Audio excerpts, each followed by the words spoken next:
Oke guys, Assalamualaikum warahmatullahi wabarakatuh. Langsung aja, pada video kali ini kita akan membahas output dari mixer digital dibandingkan dengan output dari mixer analog. Dan ini merupakan video kelanjutan dari video sebelumnya, yaitu tentang area input. Dan kali ini kita akan fokus ke area output. Nah, kita bahas di mixer analog dulu. Di area mixer analog, ini adalah area output, segini aja. Output, jadi di sini ada aux send-nya, ya. Aux send-nya ini send buat phones, dan ini adalah fader main LR, ini adalah untuk group. Itu aja. Setelah masuk dari area input ke output, di sini tinggal kirim-kirim aja. Fader langsung keluar dari para soket-soket di situ untuk menuju ke speaker ataupun ke manajemen dulu, ataupun mau ke EQ ataupun crossover dulu di luar daripada perangkat ini.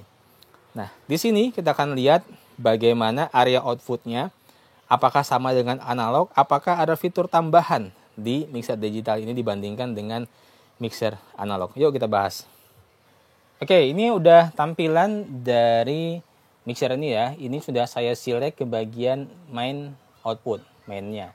Jadi seperti halnya input, kalau input kemarin kita harus select yang mana mau kita edit. Outputnya pun sama, kita harus select output mana yang mau kita setting.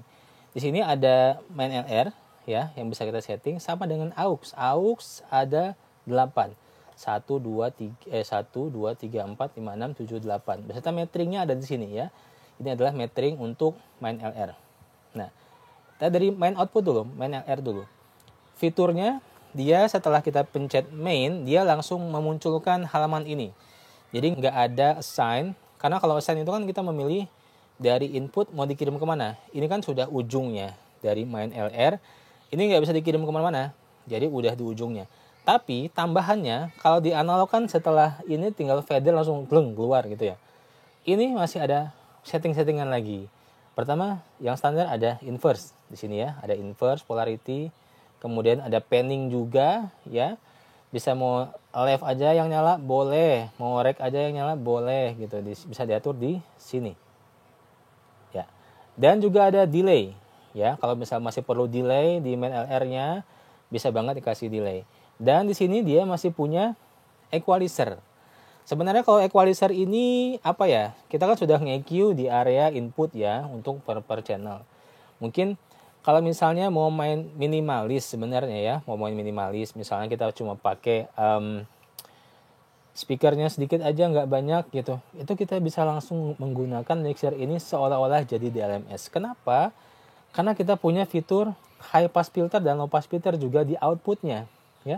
Jadi misalnya kita mau kasih high pass dulu, kita kasih segini, kita bisa kan Twitter itu area kerjanya paling sampai ya 16 kHz gitu ya. Kita kasih di sini LR24 bisa.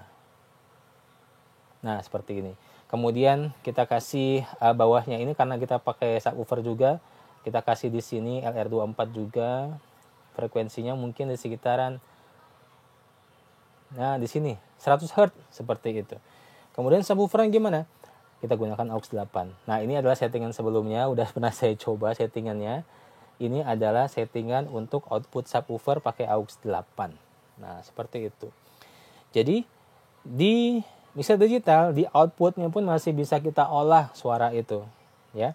Jadi kalau misal pakai mixer digital, mau main minimalis aja, itu kita nggak perlu lagi crossover, nggak perlu lagi DLMS terpisah. Dari dalam ini aja udah bisa diolah outputnya untuk menjadi seolah-olah seperti DLMS seperti itu ya. Nah, jadi di sini ada juga tambahan selain PEQ ada graphic equalizer.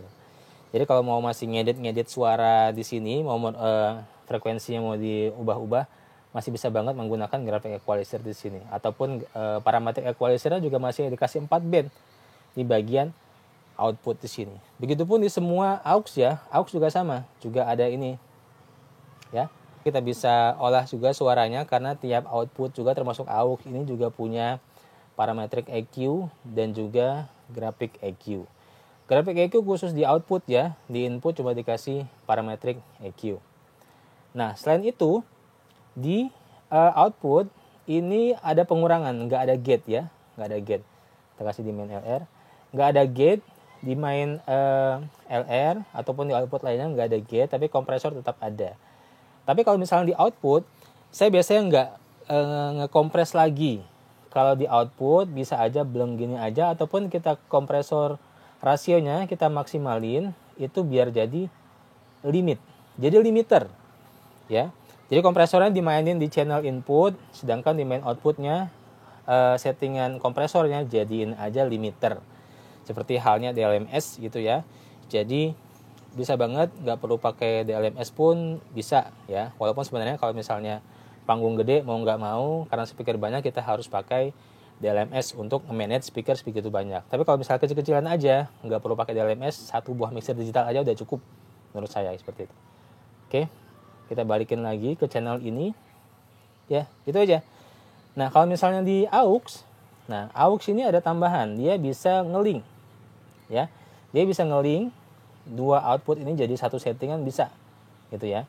Tapi kalau misalnya untuk ini, jadi dia seolah-olah main LR juga. Jadi kayak dua ini jadi satu, ini seolah jadi main LR juga. LR kan dua ya, LR gitu.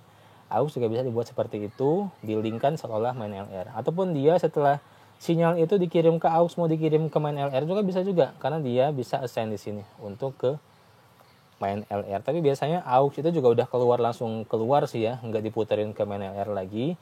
Jadi mungkin fitur ini ya tambahan aja lah gitu, nggak harus dipakai. Jadi sekali lagi, perbandingan daripada output dari mixer ini dan juga output dari mixer analog, yaitu adalah kalau di analog setelah fader itu nggak ada apa-apanya, ya setelah sinyal masuk ke bagian output langsung keluar-keluar aja.